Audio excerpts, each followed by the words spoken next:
Sonia Lo, CEO of FreshBox Farms,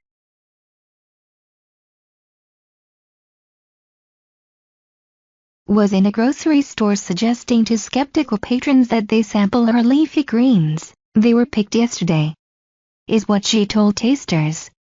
She also told them no, they weren't picked elsewhere and flown in that morning.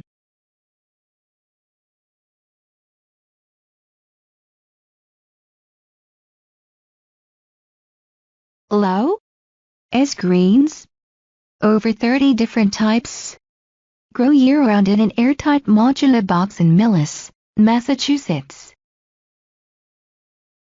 Every plant's tray is attached to a sensor to determine just the right amount of water, nutrients and LED lighting the plant needs.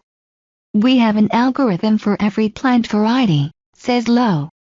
They measure around 10 data points per plant for factors such as environment, nutrients, plant stress and LED light. We have our own software intended to identify if the plants are unhappy. We don't use chemical controls.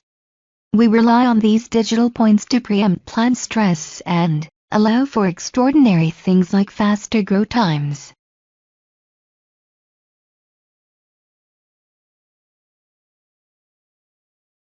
As corporate investors start putting their money into agriculture technology, ag-tech, startups, shoppers might just start seeing a lot more fresh crops at their local stores, even in the dead of winter.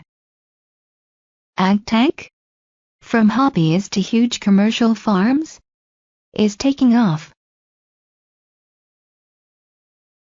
CB Insights defines ag-tech as technology that increases the efficiency of farms, in the form of software, sensors, aerial-based data, internet-based distribution channels, marketplaces, and tools for technology-enabled farming. A recent report from Boston Consulting Group says that new technologies are revolutionizing agriculture.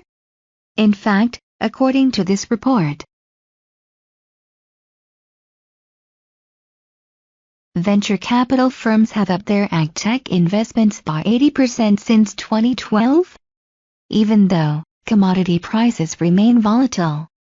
Cleveland Eustace, the executive director of the Mike and Renee Child Institute for Innovation and Entrepreneurship at University of California, Davis says his campus is seeing a lot of traffic from venture capitalists as well as big industry companies who are looking for fresh agricultural technologies. Researchers at UC Davis are working on food growth technologies such as gut microbiome innovations, precision farming and roof-friendly cultivation. Companies are seeing this as a hub of science around how we feed people and make more resilient crops with less. Eustace says, "How are we going to feed 9 billion people in the future? Not with a simple software program. We're going to have to use really deep, cutting-edge research to inform these processes." The software market for precision farming, such as yield monitoring, field mapping,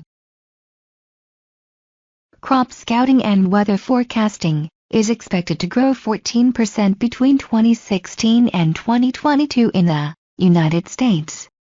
Dale Jefferson, president and COO of Cropzilla Software Incorporated, says that in less than 2 years,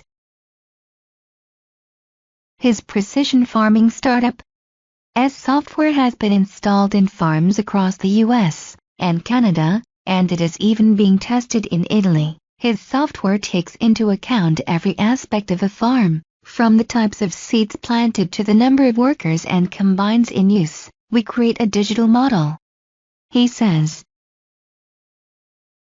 Farmers can use the software to play with variables and see how potential changes, such as an expensive combine purchase or hiring 10 new field hands, can affect their forecast. For instance,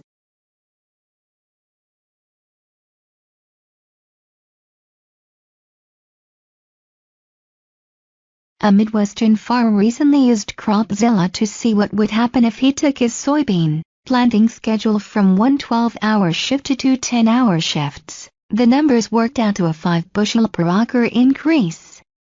Jefferson says, the farmer made an additional $170,000 from his soybean yield after making this change. With corn and bean prices down, farmers are turning to technology to help them survive, Jefferson says.